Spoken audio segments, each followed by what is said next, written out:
So welcome to part 5, and I'm going to continue from where I stopped. And in part 4, I ended talking about mitochondria, its metabolism, and the role it plays in brain cells. I touched on neurons. I delved into different aspects. I've touched on a lot since I started the part 1 of this podcast. Now I'm just going to continue with that, and the recordings are separated by quite some time because obviously it's a very long podcast. I have to split it over a few days. We're going to pick up from the argument. The central argument is that we talked about how nature has used the basic metabolism of glucose and its final conversion into ATP by the ATP synthase, and how nature has used that as a fixed reference point to calibrate all energy transformations within the body, all metabolic transformations, and that the mitochondria is the key agent playing this role. Because ATP is synthesized in the mitochondria. Now, most scientists in the world look at the production of ATP as the generation of energy. But in this podcast, we don't do that. In fact, the central concept of this podcast is that ATP is not really concerned about energy production. It's not about energy generation. No, it's about maintaining and enforcing organized complexity. And I also talked about how ATP, the adenosine triophosphate, that the triophosphate component of ATP really is the enforcement mechanism, and that nature uses phosphorus because it is the next best thing after magnesium, because magnesium is the 12th element on the periodic table, and that's what nature wants to use. But it cannot use that because of the valence structure of magnesium, which is +2. So the next best thing, it cannot use silicon and aluminium because of that same valency. So it has to use the next best thing, which is 12 plus 3, which is 15. It's the same reason why when the brain runs out of glucose, it begins to metabolize lactate, which is essentially what you get when you split a glucose molecule into 2. The 3 carbons of lactate are half the 6 carbons of glucose. And that's why you find ATP bound with magnesium. Always. You don't find ATP alone, you find ATP bound with magnesium. And that the triophosphate itself is what nature uses to encode the 3 6s. But it encodes it as a geometry. Why? Because it is that geometry that is used to enforce organized complexity. So that any cellular process in the body that requires energy must conform to the dictates of organized complexity. And that's how nature maintains the uniformity of organized complexity, even across a very complex biochemical structure like a human. And it has used this all through life. Why? Because it's a very conserved process. Why? Because it goes to the heart of what organized complexity is. And that God runs the entire universe.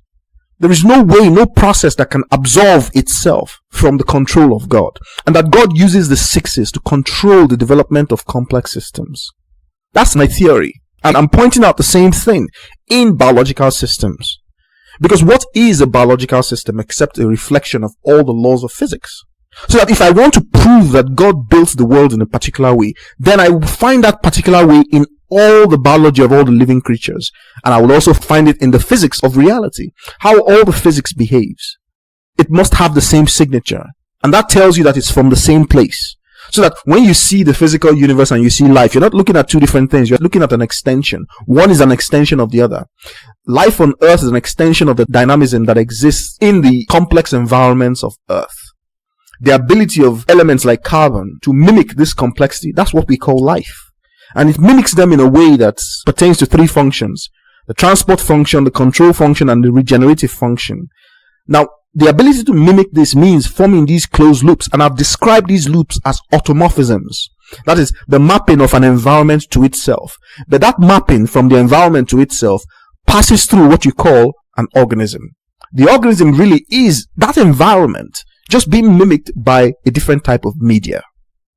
That's really what it is. And everything within the organism accommodates for that automorphism from the environment to itself. And the only way to do that is to maintain the uniformity of organized complexity. And the symbol for organized complexity are the 6s. Blackness. And that's why the entirety of existence is built according to that blackness. The blackness itself is a specification. And the reason for that is so that every aspect of this reality can connect to itself. It's a mapping from God to God. And so nothing exists outside of God. Otherwise it couldn't be. And if anything tries to be that, then it becomes dysfunctional. And once it is identified as dysfunctional, it's eliminated from existence. That's the way it works. That's the way it will always work. So I said the people who run the process of white supremacy on earth, who have built a reality system that negates blackness and has built a reality system to promote white supremacy, they have built a stupidity on earth, because what they are basically telling God is that they no longer wish to exist. And they've been telling him that for centuries now, millennia even, because I consider the birth of Christianity and its proliferation part of white supremacy. Right from when the Greeks started invading ancient Africa, they've been pushing for white supremacy. And ultimately, white supremacy culminates in what? Racism. Because that's what you have. That's a world that believes that blackness is inferior. Blackness runs all existence. Existence itself, that is, the will of God is implemented as blackness. So how can you build a reality that negates blackness? That means you build a reality that negates the will of God. What are you doing? You build a reality of extinction. Because to negate blackness is to negate life.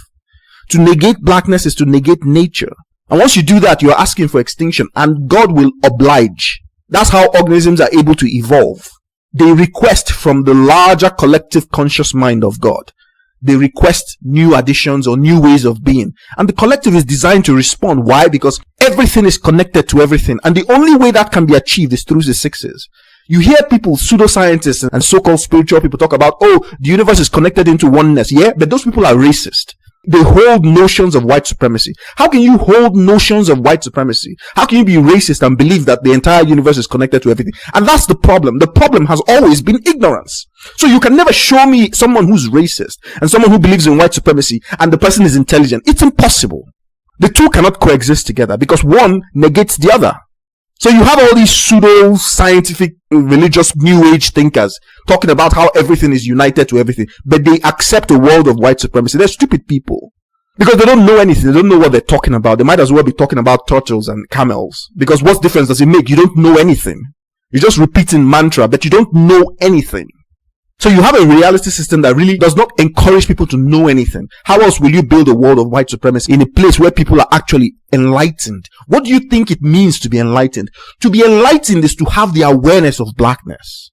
That's what it means to be enlightened. Because from there derives the way that God built the universe. If you're looking for templates for how to model justice, well, the only place to find such a template is within nature. Because you find that nature, everything comes to balance. Why? It's because at the heart of that balance is blackness. Nothing is isolated. Everything has the ability to connect to everything else. These are not coincidences. It is the evidence that the world and existence itself has a builder, a creator, one who specified these things. And that is not the same person being talked about by your religious preachers, because those ones don't know what they're talking about. Imagine people who claim that they are the people of God, meanwhile they hate blackness. Which God are you really talking about then? Which deity are you talking about? The deity that built the sun, that gave the sun its tasks to make human beings black. And then you go ahead and hate blackness, but you're calling on God. Which God are you talking about? The fairy tale one that you guys imagined into existence so that you can perpetrate evil and wickedness under the guise of that God. Which God? The reason why God doesn't send thunder and lightning to destroy everybody is because God is not a primitive person. God is the highest possible intelligence. That's a supreme intelligence beyond any type of thing that can be imagined. So what would such a being do? He will ignore you. Why? Because the corrections are all built into the laws of nature. So you can imagine whatever you want and tell yourself whatever story. You can't get outside of those laws. That's the work of a supreme intelligence. So wherever you go, whatever you do, you are still coming back. All roads lead to blackness. All. So at the end of your evil, at the end of the day, nature has memory. That's where we started this conversation from. Nature has memory. And this is the fifth part of the podcast, teaching you that nature has memory, showing you how that memory operates. So how you think you can go murder 1 billion people and it doesn't mean anything. You have damned yourself. And there's nothing like, oh, God is going to forgive us and then we're going to move forward. That's not how it works. There's no such thing in nature. There's action and then there's consequence. And that is the way God fabricated the entire world. So that the aim of this intelligence that a human being possesses and wisdom and etc., right? The aim is to understand the will of God. And then to be able to craft a life or a civilization in accordance with that will. Why? Because there's no outside. It's a closed reality system, meaning that action always begets reaction. Consequences. And some people think that Newton invented all these action begets reaction. Yeah, because if you're going to build a pyramid that has 2 million stone blocks, each one weighing 2 tons, you know nothing of gravity, you know nothing of action and reaction. Somehow it escapes you assembling 2 million blocks into precise patterns.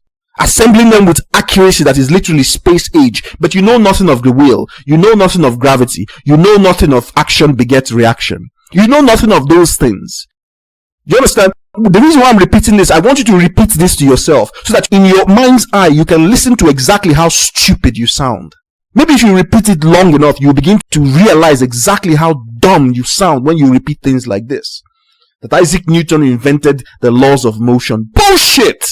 Isaac Newton didn't invent anything. Isaac Newton simply reconciled his own experience and wrote it in a journal that white supremacy now published as saying, oh, look at what we've discovered. These things have been known for centuries, millennia even. Nobody was in the business of building cannons used to destroy and bomb other people. That's what made Isaac Newton famous. Because with his mathematical expressions of these theories, you could calculate precisely how far or how much force you need to put behind a cannon to kill people. Nobody needed to do that in the ancient past. What are you killing people for? When you're not a savage or a barbarian. You call yourself an enlightened being and all you can think about is how to murder people.